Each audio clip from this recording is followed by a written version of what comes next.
aminareo aneriavana ny fahasoavan'i Jesosy Kristy tombontsika. Amen.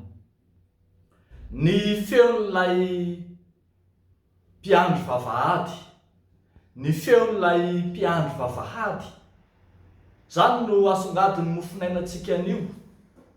Jaona toko 10, ny andininy voalohany hatramin'ny andininy 10.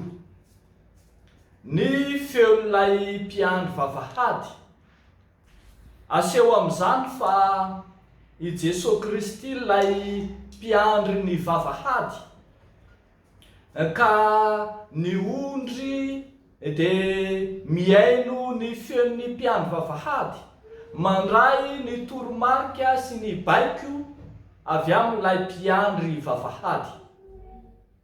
Mifanohatra amin'izany kosa tsy mihaino ny feon'ny Mpangalatra sy jiolahy, na ny feon'ny mpiandry mpikaramy, na ny feon'ny vahiny ny ondry.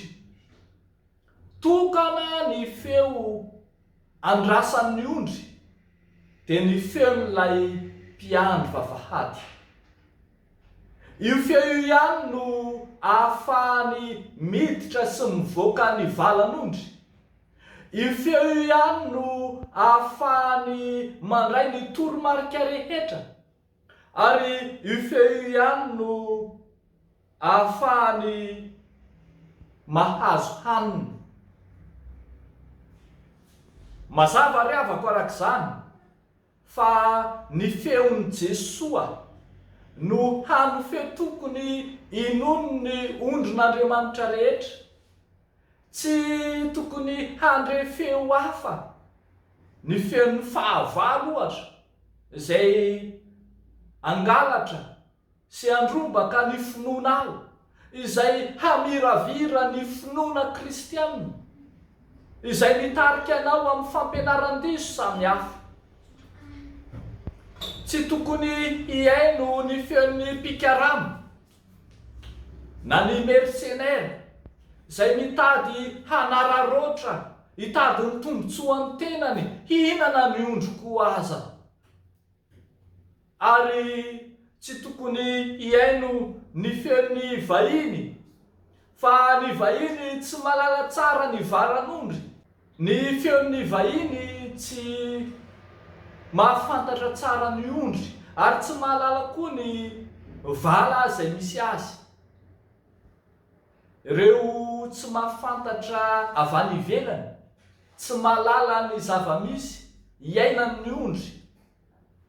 Fa i Jesosy Kristy kosa no tompon'ny ondry, mahalala amin'ny atsipiriany, na ny isan'ny ondry, na ny anaran'ny ondry, na ny toetran'ny ondry tsirairay dia fantany araka ny karazany avy.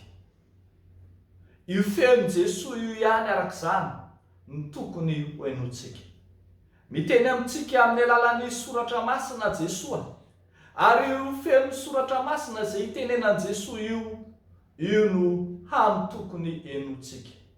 Aza mihaino ny fampianaran-diso sy ny mpampianatra sandoka izay mitaona sy mandrobo, na ny feo hafa izay mitady hanararoatra, hisandoka, ary ny feo izay tsy mahalala akory. I Jesosy Kristy ihany riavako no efa miteny fa izy no lalana sy fahamarinana ary fiainana. Tsy misy olona makany amin'ny ray afa-tsy amin'ny lalana. Ny fandalovanao eo amin'io vavahadin'ondry io no ahazahoanao fiainana. Ny fiainonao ny feon'ilay mpiandry vavahady no ahazahoanao miditra mandray ny fiainana izay atolony ho anao. Riavako malalo amin'ny tompo, mandalova ary eo amin'ny Jesosy ilay vavahady, eo amin'ny Jesosy miditra, fa aza mandrongatra ny vala, aza misaoty ny vala, aza mamaky ny vala. Eo amin'ny Jesosy rery ihany no lalana azahoanao ny fiainana. Henoy ariavako ny feon'i Jesosy, ny feon'i Jesosy lay mpiandry tsara, lay hany mpiandry, lay mpiandry ny vavahady. Efa nomena antsika ny soratra masina, efa nomena antsika ny teniny, ny teniny izay misy fiainana sy fiadanana. Koa mazo toy mihaino ny tenin'Andriamanitra ireriany, ho fanalahidin'ny fiainanao, azahoanao fiadanana. Ho an'Andriamanitra ireriany ny voninahitra. Amen. Hivavaka isika ry ao. Raha eo mpisaotranao zahay fa mpiandry tsara anay ianao, mpiandry mahafantatra ny feonay ary ndreo zay maneho koa ny fahavononanay anaraka ny feonao, lay ianao ireriany, lay hany lalana, azahoanay fiainana. Ianao no miteny fa avy mba hanananay fiainana, sady hanananay be dia be, dia vonin'izay hiaino anao ka hampangina ny feo hafa rehetra, ary tsy hiaino ny feo hafa rehetra izay tsy avy aminao.